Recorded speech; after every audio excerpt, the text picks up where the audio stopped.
Hello, everyone. So, Cameron Smith, drafted number 162 overall, fifth round draft pick. He's 6'2, 238 pounds, 4'6", 40. And into the actual player assessment we go.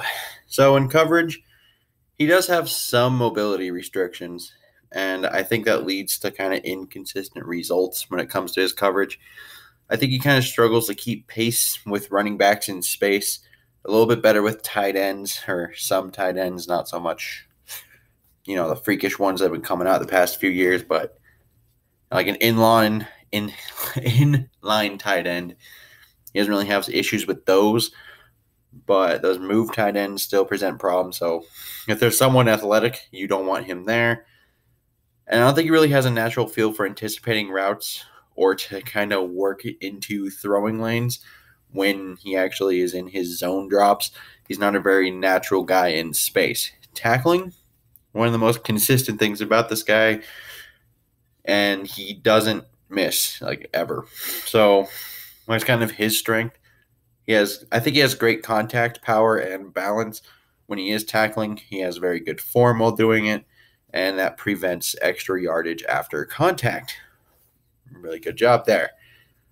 And he is able to tackle beyond his frame, meaning they don't have to actually pretty much just extending his arms in order to be able to tackle. He doesn't always need him to be head up, which is really nice. I think he has a good ability to kind of shed and stack the blocks that he has to, and he has really good hand placement in order to extend and disengage from blocks.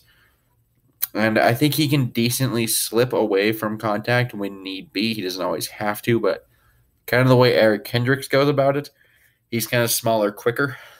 Well, I mean, he's quicker than Cameron Smith, but Cameron Smith is also able to kind of wind his way down through traffic if he has to. And he has very active hands that allow him to kind of work through crowded spaces, anything that's just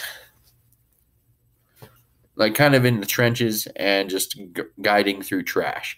Very active hands let him kind of get through there alive, and it's not bad. I think he's kind of scrappy and he'll bring a battle to blockers even if he's like, you know, outweighed by like 100 pounds. He doesn't really care. He just wants a fight with somebody. He's very aggressive and he can control himself at the point of attack, which is good, meaning like kind of the emotions. He's very good at handling those. And you don't really get an emotional player, but you get a player who's still aggressive, so he knows how to kind of tame everything. He chases with urgency, even if it doesn't result in him actually being able to tackle the guy. It's really good to see that he at least chases. And he's just a really high effort, high motor kind of guy. And he's kind of a ball magnet. He's always just around the ball. And once again, he's just willing to kind of just exchange power with anyone that is willing to have this fight with him.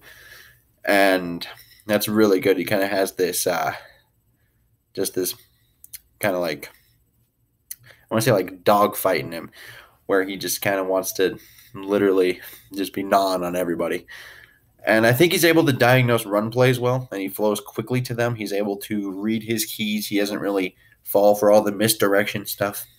Doesn't really, the window dressing, the tricks, whatever you want to call it, that stuff doesn't get to him. And I think that's a lot better than his coverage, because his coverage awareness, I think, is often late just to pick up routes in his zone, and he doesn't really have a natural feel for that. I don't really like him in space, but I like him as a run defender. I think he's more effective just in between the tackles in those running situations where he has good instincts and he has good angles that help him also make an impact on the outside. And he really shouldn't be asked to cover too much ground when in coverage. And he's not really an impressive athlete as far as his like fluidity and how flexible he is and just those kind of things. He doesn't really make clean transition. And the one thing he does have, though, is he doesn't have any wasted movement, which is nice for a player that's really not all that athletic. He kind of has to have no wasted movement because he doesn't have that recovery speed. And even though he's not like twitchy or explosive, he kind of has a quick trigger to him and he reacts quickly to things when he sees things. He's very decisive and he knows when to go. But like I said, just hips are very tight. Don't expect any spectacular plays from him. So I think he's probably a Sam or a Mike fit is his best role when it comes to these 43 defenses. But he's very limited in passing downs, which to me, he's just like a solid backup type of player. He kind of reminds me a lot of Ben Gideon, so I don't know if this could be pushing Ben Gideon, but he's a player that I could see them bringing in just those running situations. And maybe if, like we saw last year with Barr getting hurt, we saw Eric Wilson come in, and the main issue with him is he's smaller but a better coverage backer than he is a run defender. What this does is, if that were to happen again, you have a guy that you can kind of rotate in because I do think he will make the roster on the simple fact that Devontae Downs made the roster last year. Probably won't this year. So I give this like a solid C plus kind of grade because I don't think he really gives us anything new, but I do think he might be a solid backup player and he will definitely be there for all 4 years, barring some insane linebacker depth happening. And he seems like a guy that will always kind of be there, but not a guy who will kind of wow you with anything. And like I said, with Gideon, I don't think he offers anything more. I don't know if he offers anything less. They're very similar players to me. This could be to push Gideon or to potentially replace Gideon when his contract runs up because then you get 2 years of Cameron Smith. But even then, it's only like somewhere between 20 and 30% of the snaps as opposed to how much you're in the nickel, which is Barr and Kendricks.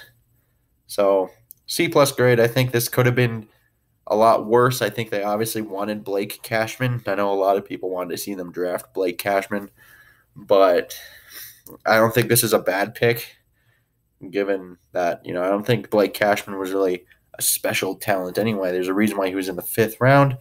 This is mostly just because athletic ability isn't there. I don't think Cashman had that problem. He had some more issues in terms of how things went with him playing, but I don't think this is bad. This is one of their high motor leader guys from USC. He's been there for a while, and here we are.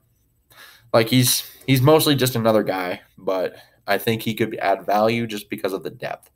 Because if you have injuries, all of a sudden you need to count on the depth, and I think this is a really good depth pickup. So C plus grade. Let me know what you think down in the comments below. And until next time, I bid y'all adieu.